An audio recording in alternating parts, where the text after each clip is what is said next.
BNR gold and diamonds తరుగు తక్కువ బంగారం ఎక్కువ. ఇప్పుడు మన వైజాగ్లో ఈ ముగ్గురు మనగాళ్ళ టైంలో చిరంజీవి ఆయన ఎలా దాన్ని రిసీవ్ చేసుకున్నారు సార్ మీ దీన్ని? పాటలు అన్నీ సూపర్ డూపర్ హిట్, ఇప్పుడు కూడా చాలా బాగుంటాయి. జనరల్గా రాఘవేంద్ర గారి కంపోజింగ్ అని నాకు అప్పుడు చెప్పింది అదే ఏంటంటే చాలా టైం అవుతుంది చెయ్యాలి అని చెప్పేసి నేను కంపోజింగ్కి వెళ్ళి అరగంటలో 3 పాటలు ఓకే చేశాను. అంతే అంతే అంతే. ఆయన విని ఆయన చాలా ఆనందించారు. ఫస్ట్ చేసిన పాట రాజశ్రీ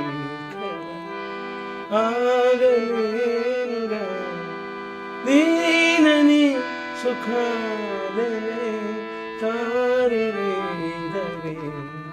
అని ట్యూన్ చేశాను. ఫస్ట్ టైం చిరంజీవి గారిని పెట్టుకుని రాజశేఖర్ అని పాట పాడారు. ఎదురుగా ఉన్నారు వాళ్ళు.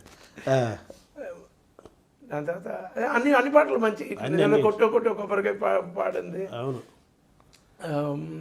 దాని తర్వాతనేమో నువ్వు ఒక్కసారి అంటే ఓకే అదో పాట చేసాం. ఇది ఇంకా but it was a beautiful experience, very nice experience. ఇప్పుడు విశ్వనాథ్ గారు ఉండే కానీ ఎక్కువ కాలం కేవీ మహాదేవన్ గారు ఆయన చేశారు. తర్వాత నెక్స్ట్ ప్లేస్ ఇళయరాజా గారు అవును, ఆయనకి ఎక్కువ ఆయన కంపోజిషన్లో. మిమ్మల్ని ఎంచుకోవటం ఎలా జరిగింది సార్? అది చెప్పాను కదా, మా దేవత అవుతున్నారు బాలు గారు.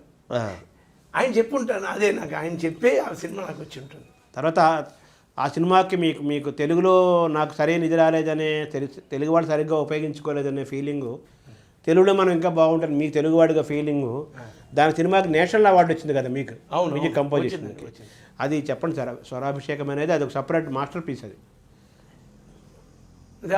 అంటే దానికి కావాల్సినంత కృషి శ్రమ తీసుకుని దానికి కావాల్సినంత కృషి చేసాం. దాని యొక్క ఫలితం అనమాట. అంటే దాన్ని ఏమని చెప్పాలి నాకు తెలియలేదు. నాకు తెలుగు నుంచి నాకు ఒక స్టేట్ అవార్డు కానీ లేకపోతే ఇంకో ఏ అవార్డు నాకు అది దొరకలేదు. ఫస్ట్ టైం దొరికింది నేషనల్ అవార్డు దొరికింది అనమాట. నంది అవార్డు కూడా వచ్చింది కదా. అంటే నేషనల్ అవార్డు వచ్చింది కదండి, కాబట్టి నంది వచ్చింది ఆటోమేటిక్గా.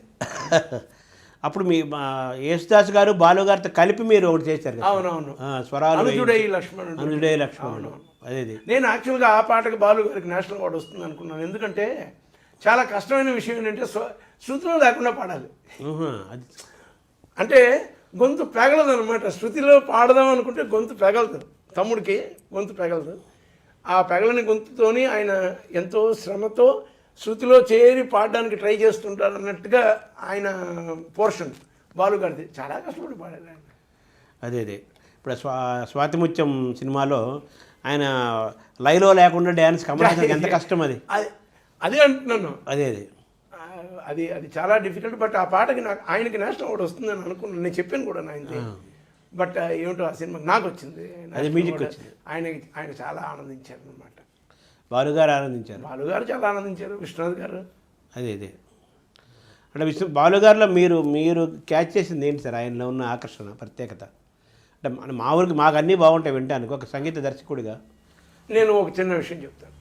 ఇది నేను తమిళంలో చెప్పాను కాబట్టి తెలుగు వాళ్ళకి రీచ్ ఉండదు, కాబట్టి నేను తెలుగు వాళ్ళకి చెప్తాను. అదే జనరల్గా ఏదైనా సింగర్ వచ్చి పాట పాడుతున్నప్పుడు నా గొంతులో ఈ పాట వినిపించబోతోంది అన్నది వాళ్ళ యొక్క థాట్ ప్రాసెస్. నా గొంతులో ఈ పాట అన్నది. బాలుగారిని సంబంధించిన వరకు ఈ పాటలో నా గొంతు వినిపించబోతుంది, రివర్స్ చాలు. ఇంకా దానిపై నేను చెప్పను. అదే అంతే. అంటే ఆయన పాట అది ఏమిటా వైవిధ్యం అని అడిగారు కదా. అదే అంతే, పాటకి ఇచ్చిన ప్లేస్ అంటారు అది, అంతే కదా. ఆ హీరో ఆ పాటకి ఆ కంపోజిషన్కి దానికి ఇచ్చిన ఫస్ట్ ఆయన పాడుతుంటే ఆ పాట ఎవరిదని మీరు కనిపెట్టగలరు. ఇది ఎవరి కంపోజిషన్. ఇది తమిళ పాట ఆయన పాడితే పాట వింటూనే చెప్పచ్చు, ఇది ఎంఎస్ విశ్వనాథన్ పాట, ఇది ఇళయరాజా పాట, ఇది విద్యాసాగర్ పాట అని చెప్పచ్చు. ఆ మ్యూజిక్ డైరెక్టర్ ఏమనుకున్నాడో దాన్ని తెప్పిస్తాడు ఆయన. అది నేను బాలు పాడుతున్నది రెండోసారి. అదే నన్ను మిగతా సింగర్స్కి ఆయనకి ఉన్న వ్యత్యాసం. వాళ్ళు రాగానే నా గొంతులో ఈ పాట వినిపించబోతుంది అంటే నా గొంతు ఎలాగ ఉండాలి అని అదే అనుకుంటారు. ఈయన అలా అనుకోడు. ఈ పాటలో నా గొంతు వినిపించబోతుంది, నేను ఎంత న్యాయం చేయబడుతుంది వినయం. అంటే ఆ సంగీత దర్శకుడిని శిఖర స్థాయిలో పై స్థాయిలో ఉన్నత స్థానంలో కూర్చోబెట్టి మనం ఆయన ఇచ్చిన పాట మనం పాడాలి. అంతే కదా సార్. పాటలు మ్యూజిక్ డైరెక్టర్ చేయకపోతే సింగర్స్ ఏమిటి సార్ పాడతారు? నాకు అర్థం కాలేదు. నాకు అదే అవును, మీరు ఎంత గొప్ప సింగర్ రైట్ మీరు ఇంకా కీర్తనలు పాడుకో.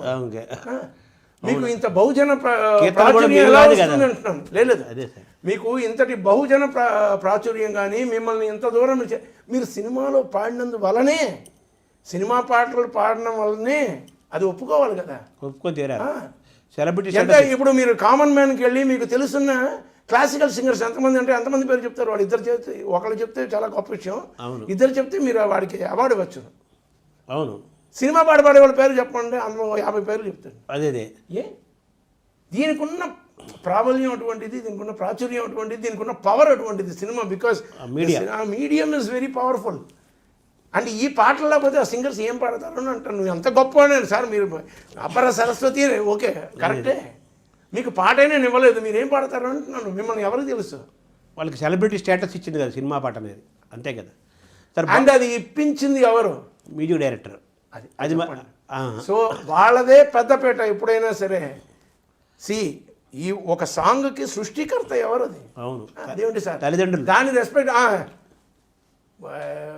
ఏమిటిది, సంగీతమపి సాహిత్యం సరస్వతి స్థనద్వయం అన్నట్టుగాను ఈ సాహిత్యం ఈ సంగీతం ఇది లేకపోతే అసలు ఆ పాటే లేదు, అసలు పాట లేకపోతే ఇంకా పాడేవాళ్ళు కాదు, ఏం పాడతారని అడుగుతున్నాను. So first respect you have to give to the composer అవును అండ్ ద లిరిక్ రైటర్. అవును. ఓకే